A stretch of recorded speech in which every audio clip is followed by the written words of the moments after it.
It's a lovely day outside. You'd imagine that the bar would have been packed. David Clark can't believe what's happening. He's worried his whole livelihood is about to disappear. It's surreal. We're going to have to wrap up the bar for the foreseeable future. So all the taps are empty right now? Nothing.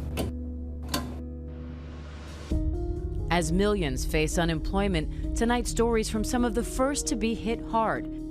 Those in the service industry, where more than 7 million workers are facing lost wages, unemployment, even bankruptcy. COVID-19 is an economic tsunami. From hotel workers. I'm a single mom of 3. I really don't know what I'm gonna use to put food on the table. To restaurant servers. I was laid off just recently.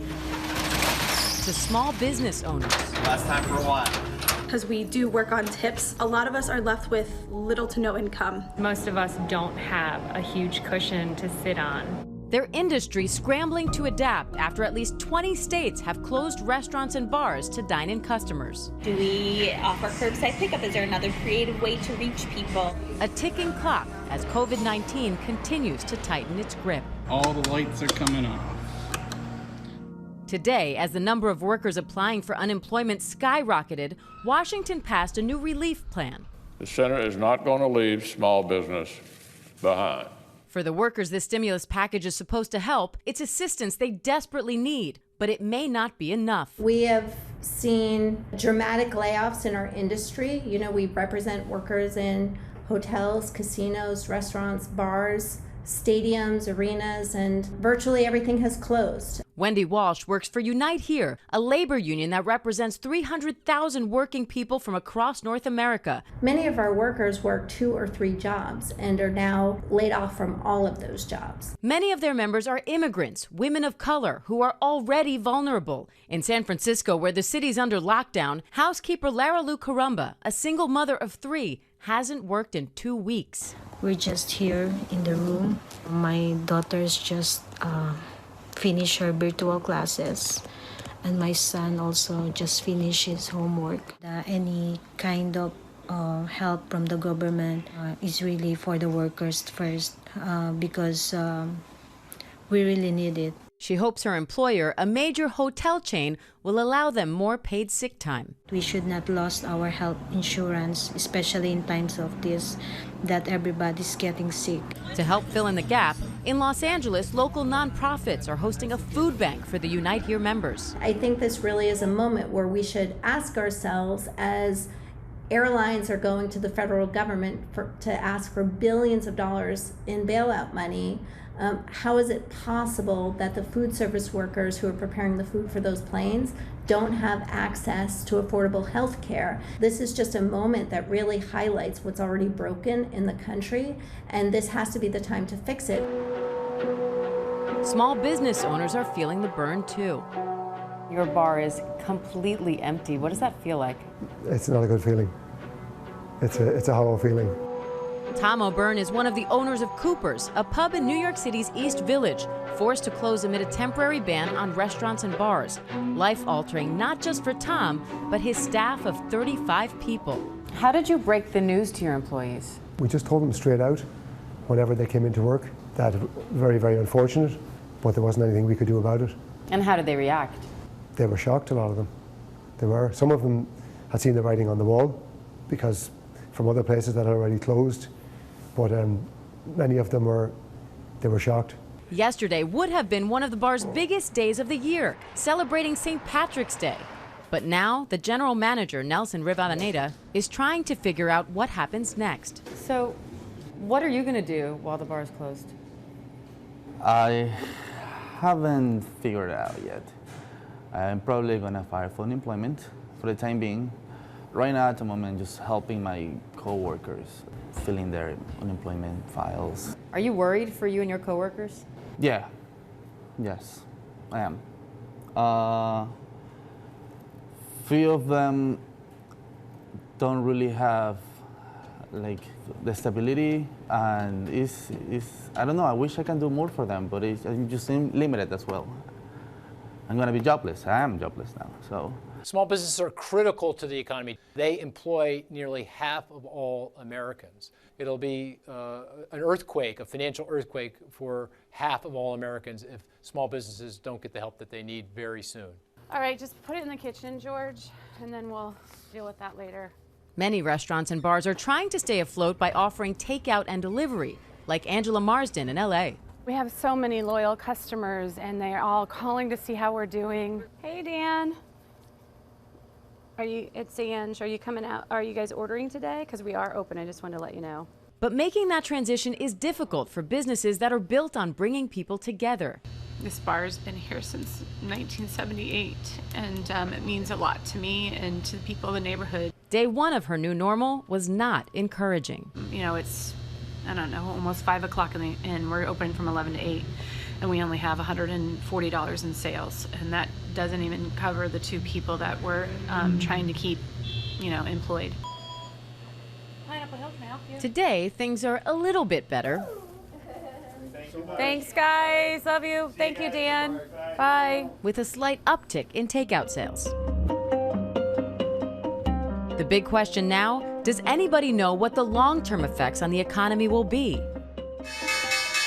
With the stock market dropping again today and even temporarily halting trading, experts fear we're spiraling into another recession.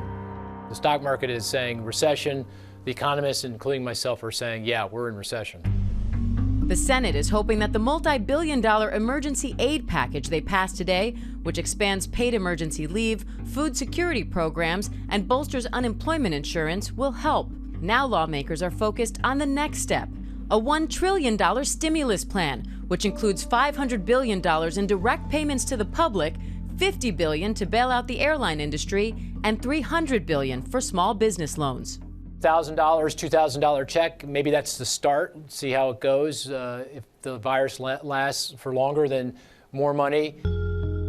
But some say Washington needs to get even more aggressive, and soon. We need to pay rent at the end of the month. We need to feed ourselves. We need to, daily expenses. In the long term, I don't know. We still need to get a job. We still need to get back on our feet. So you think you can make it through this? I don't know. You hope? I hope, yeah. I don't know if I can make it, but I'll do my best to make it. I've been lucky. I've had some loyal customers stop in. I have some lawyers from the courthouse. They've been faithful. They've ordered every day, so hopefully they'll still order today. But we'll see. So. Our thanks to Diane Macedo. And now I want to turn to our next guest, Holly Kennington from Spartanburg, South Carolina. Holly's a single mom who used to work as a bartender until 2 weeks ago. As news of the virus was spreading, she had to make a gut-wrenching choice between her job and her son's safety. He's immunocompromised with a life-threatening brain disease. I spoke to her earlier tonight. Holly, first of all, thanks for joining us. Clearly, COVID made it impossible for you to keep working. I know you don't see it as a choice between a paycheck and your son, and yet that was your choice. That was my choice, and I would absolutely make it over again. This past week, the governor of our state has made it a mandate that all bars and restaurants are takeout only. So it's not just me that's lost their job. Are we going to have jobs when we go back or not? And I know that for you, your job isn't just a paycheck, it's your community. These are your friends. It's the only slice of adult normal life that is left. I'm somewhat used to isolation now. It can be a struggle. You know, today in Congress, they were arguing over should we send $1,000 to every American for relief. What could you do with that money? I could pay my car insurance for several months. I could pay rent, but $1,000, to be honest, is not a whole lot in terms of rent. As dark as her life can feel sometimes, today she got just a little bit of sunshine. Her regular customers banding together, rounding up over $120. A coworker drove over an hour just to drop it off in her mailbox. That was a lot of 20s in that tip jar for you. What was it like when you saw that money that your regulars wanted to deliver to you? I don't know how to explain, soothing. It is comforting, and it's relieving. And right now, when you wake up and go to bed afraid every day, any bit of relief that you're granted is something worth thanking God for. As a mom, it's really scary to know that there's nothing you can do.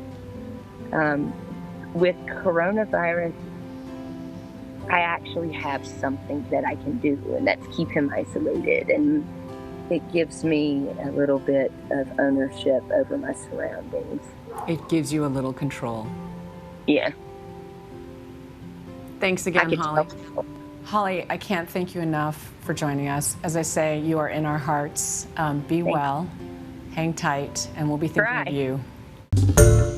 Hi everyone, George Stephanopoulos here. Thanks for checking out the ABC News YouTube channel. If you'd like to get more videos, show highlights, and watch live event coverage, click on the right over here to subscribe to our channel, and don't forget to download the ABC News app for breaking news alerts. Thanks for watching.